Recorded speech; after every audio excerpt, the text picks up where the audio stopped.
Hello guys, hi, hello, good evening, good evening. How are you? Please come join this live. Come join this live. I'm gonna be talking about my Labor Day. Change chitaura kuti chii chakaitika musi wandakazoenda kuhospital.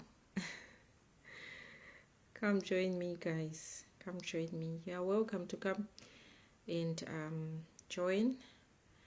I will add you. When you come to join me, I'll add you. Right.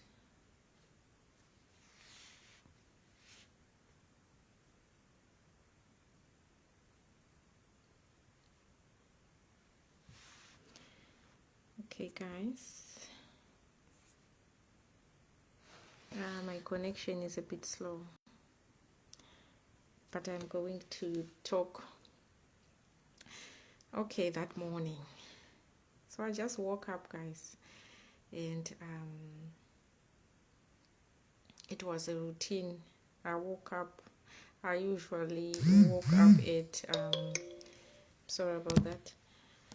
I usually woke up at 5:30 in the morning, and then shower, and then eat cerevita. That was the only thing I could eat in the morning. And then I realized that my body was swollen. My whole body actually. I was swollen, including my face. Everything was bad. So I decided to go to the clinic. I see my connection is a bit slow. I see my connection. Please come join me guys. Please come join me. You are welcome to join me on this live.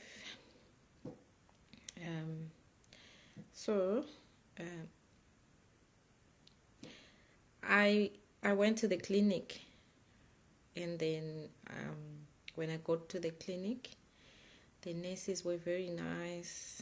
I got help fast because they realized that I was in a matter of urgency that time, and I was also a high-risk patient everywhere, at the clinic and at the hospital also.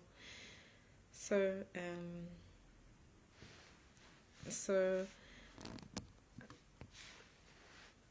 okay, there's someone that wants to. Okay, what is happening with my network? Okay, so I went to the clinic, guys, and then the nurses were very nice. They just got there, and then they started calling the hospital because my face was swollen, my whole body was swollen. I wasn't in pain, guys. It was just a normal day for me because I was around 38 weeks. I was not ready. It was not the time yet, but because I was a high-risk patient, the nurses rushed to call the hospital, the doctor at the hospital. So the doctor said, no, we don't want that patient here. We are not taking her. And the nurses were like, why not? Why are you not taking this patient? Because this patient is a high-risk patient, and she's also swollen. The whole body is swollen. Why are you not taking her in? And then they were like, oh, we are so full, we don't even have beds. And the nurses say, no, whether you have beds or not, we are sending her over. And they asked me, oh, do you have transport? I said, yeah, I do have transport. Or they said, maybe we can call an ambulance for you. I said, no, it's fine, I have my own transport. And then I had to call my friend, and her husband came to fetch me, and then he dropped me off at the hospital. And I got there, and the doctor, I could see that the doctor was not interested. The doctor was saying, uh, why did you come? I told the nurses that you must not come. Why did you come?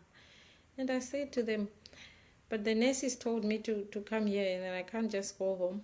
I have to come here and you must check me like they said. And no, you look fine, you look fine. And I wasn't in pain, and I was also prepared to go home anyway. I didn't want to stay in the hospital when I was not in pain or in labor pain or whatever. And I was also at 38 weeks. I thought, no, I still have another 2 weeks or so. So the nurse, there was a male nurse, and then he kind of said, oh, sit on the chair. And then I sat there, and then they said, oh, go and pee, go and make a pee. And then I made a pee, and they do tests and stuff. They took my blood pressure, and my blood pressure was high, and everything, like my swollen face. He checked me, everything, and then they were talking about my blood pressure for a moment, because the doctor was like, oh, the blood pressure is high, but we can give her a tablet, and then she can take that, and we can see if she doesn't get better within 2 hours, then she can stay, but if she gets better, then she must go home. So they gave me that tablet, and I took that tablet, and I was still sitting on the chair, and I sat there on the chair for like 30 minutes or so, and then the nurse asked me to go to the bed. So now there was a bed, and then they took me to a bed. I got on the bed, and he started doing the thing, they checking the centimeters and stuff, and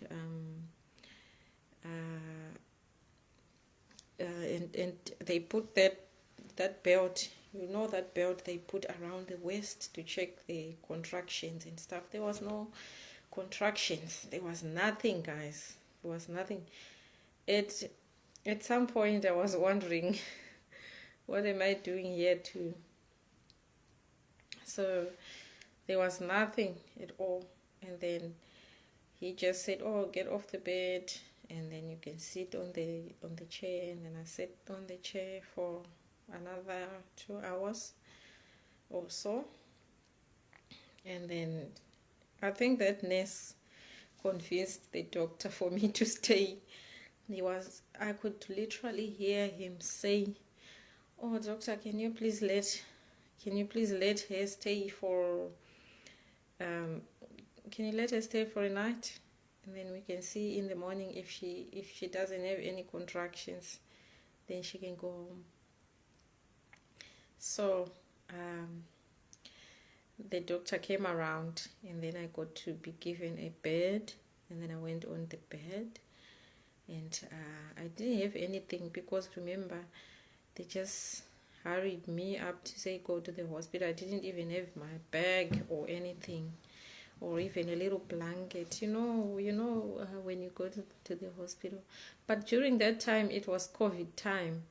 They didn't allow anything to come in from outside except baby clothes. No food, no blankets, nothing from outside, except just that bag for the baby, and then they check all the stuff at the door. So I didn't have anything at all. I just sat there with my phone, and that's it. And then during around, I think it was around 7 p.m. So there was another 3 ladies with me in the same room. There was another 2 this side, and then another one here. They were all sitting but the nurses got to say, oh, you guys, you have been sitting the whole day. You didn't even exercise. You must exercise. There's an exercise room where you can exercise. So I started exercising.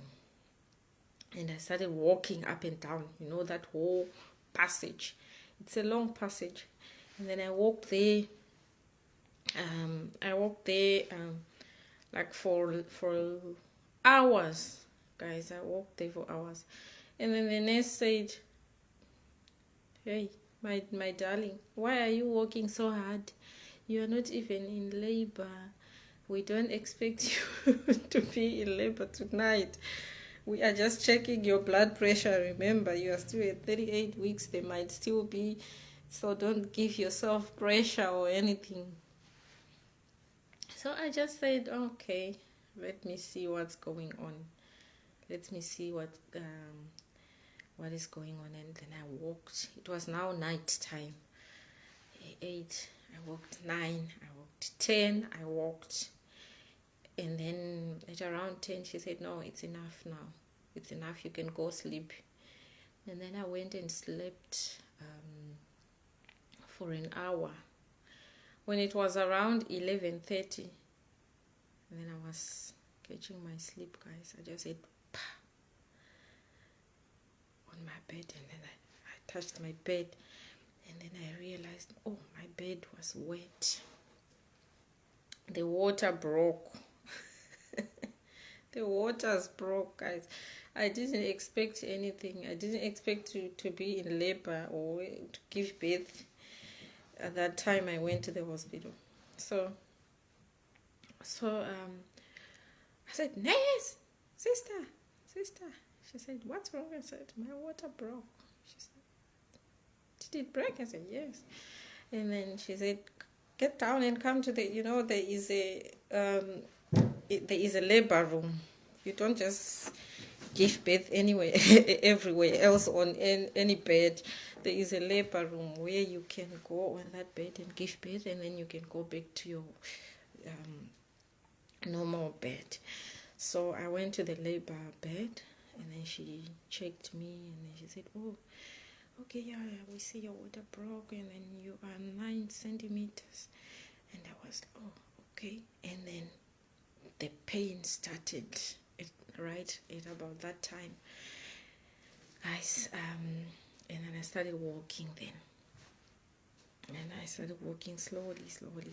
You see the pain progress, during labor time, guys. It's not a funny thing. Guys, can you please join in? Whoever wants to join, can you join? If you want to join, can we join? Can we talk? Can you join?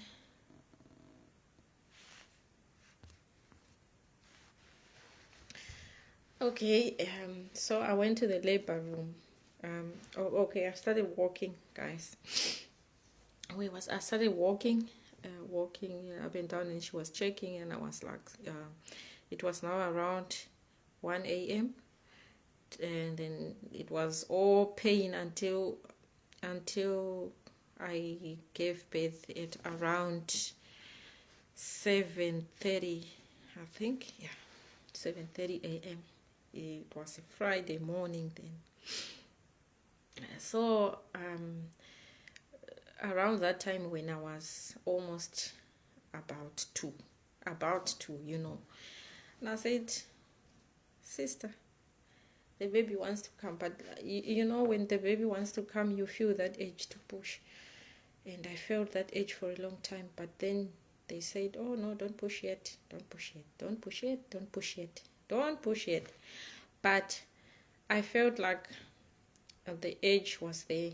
And then I got, I was in the toilet, and I said, sister, I think now the baby wants to come. And she said, come to the labor room. I said, it's too far. I can't come to the labor room. And then she said, go back to your bed then, because it was closer to the toilet. Then I just walked 1, 2, 3 steps, and then I got on my bed, and now the whole team was there. It was like 3 nurses. They closed the curtains, and it was around that time to push. Guys, I'm going to talk about this story another day about a McDonald's stitch. I don't know. People don't know about it. I think it's only people that have gone through it that who know what it is. So I had that stitch during my pregnancy. So when I had that stitch removed, it was like it was not a doctor that was there. It was, you know, a doctor like for a different department. Like there is different doctors. There is pediatric doctors and there is this doctor. So it was another doctor from another department that came into the theater and took off the stitch. But then he didn't do it right. There was still pieces left, and some of my inside there it was still intact. So I went and then they said push, and then I still felt the urge to push, and then I pushed. But when the baby got here, like the head was there, and then the pain went away, guys. The pain went away, and I didn't have any power anymore. My breath was like going, and I felt like I was dying. I felt like my air was just about to go at that time. And they were saying, please push. I said, I don't have any energy to push. I don't have any energy to push. And it was a sad situation. And because there was a tear inside, remember what I said about the stitch inside. So there was a tear and I was bleeding so bad. And I didn't have any energy to push. And the sisters, they kept the momentum. You see, they were like, oh, you are doing right, oh, you see, they always encourage you to do nice things. They make you feel like you are the best at that time. So finally the baby came, and I was still in my room, you remember, in the bed. And then when the baby came, they took him to the other room. I didn't even know it was him, because we didn't do the baby tests, like to see the gender test. We didn't do that because we wanted it to be a surprise. So we didn't do any tests. So I didn't even know if it was a baby boy. You remember, they just said, oh, it's a baby boy. But I didn't look at him because I was sobbing. I was crying, and I looked at the bed. It was full. The blood was full everywhere. And the sisters were saying, why are you crying? It's over now. You must not cry. Why are you crying? It's over. And then they started cleaning me up, and they started and the baby was, I could hear my baby cry in the other room. And when I got cleaned up and then the baby came, oh guys, it was the best feeling ever. It was the best feeling ever. And I know that some of you ladies, you might have not gotten through this situation, but it's good to share situations sometimes. It's very good to share some stuff. It's better to keep everything inside you and not tell people what you're going through. It's not a good situation. So as this is Pregnancy Difficult page, you are welcome to come and share your stories with us. I'm gonna talk about this, the McDonald's stitch, another day. It's gonna be a live for another day, where I will tell you what happens about the McDonald's stitch. Why do you need to have a McDonald's stitch, and what situation are you in for you to require a stitch? So a lot of people might not know about it. So I had other people asking me about early pregnancy miscarriages, but I haven't had that experience of early pregnancy miscarriage. So if any of you guys have any experience, and if you guys know any tips to tell other people that are asking about it. I would really welcome if you can share the tips. If you can come to my inbox, share the tips, and then I can share it with the other anonymous people that are asking about that situations. And please continue to support me. Please continue to share. Please continue to like. Thank you so much for watching, and good night.